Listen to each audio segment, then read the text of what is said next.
సాధకము చేయాలి. నిన్నును గూర్చి అంటే ఇంతవరకు ఏ క్యారెక్టర్ గురించి అయితే మాట్లాడానో, ఇంతవరకు నీకు ఏ విలువలు, రాజ్య విలువలు ఉండాలని చెప్పానో, ఇంతవరకు నీలో ఏ ప్రేమ కనపడాలన్నానో, నీలో ఏ పవిత్రత కనపడాలన్నానో, నీలో ఏ విశ్వాసం కనపడాలన్నానో, ఈ మూడు కనిపించవు కానీ సిగ్గు లేకుండా స్టేజ్లు ఎక్కుతారు. ఇది ఈరోజు క్రైస్తవ సంఘాన్ని లోపల నుంచి నాశనం చేసేటటువంటి క్రైస్తవ బోధకుల జీవితం. వారి బోధ చెడిపోయిందే, వారి జీవితము చెడిపోయిందే. జీవితము చెడిపోయిన తర్వాత కూడా స్టేజ్లెక్కి మాట్లాడే వాడి బోధ ఎలాగూ చెడిపోతుంది. అది నేనైనా సరే, ఒకానొక రోజు మనం ఎవరమైనా సరే.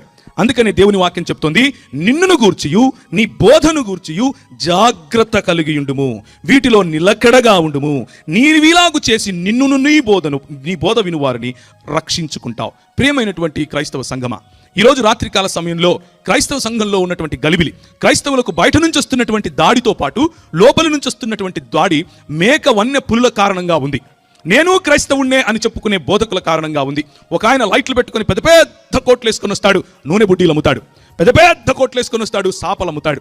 పెద్ద పెద్ద మీటింగులు పెడతాడు, ఏమమ్ముతాడు? కర్చీపులు అమ్ముతాడు. ఇది క్రైస్తవ సంఘానికి పట్టినటువంటి భయంకరమైన చెదలు. ఈ చెదలకు ఆహా అని చెప్పి చప్పట్లు కొట్టి ముష్టేసినట్లు కొంచెం డబ్బులు ఇస్తే వాళ్ళు, నువ్వు అది కాదేయాల్సింది, నువ్వు ఇప్పుడు ఇస్తే నీ బ్యాంక్ అకౌంట్లో ఇంత పడతాయి అంటే ఇట్లా తీసేసే వాళ్ళు కూడా ఉన్నారు. పవిత్రత చూడం, ప్రేమ చూడం, విశ్వాసము చూడం, విశ్వాసులకు మాదిరికరమైన జీవితం ఉందా లేదా చూడం.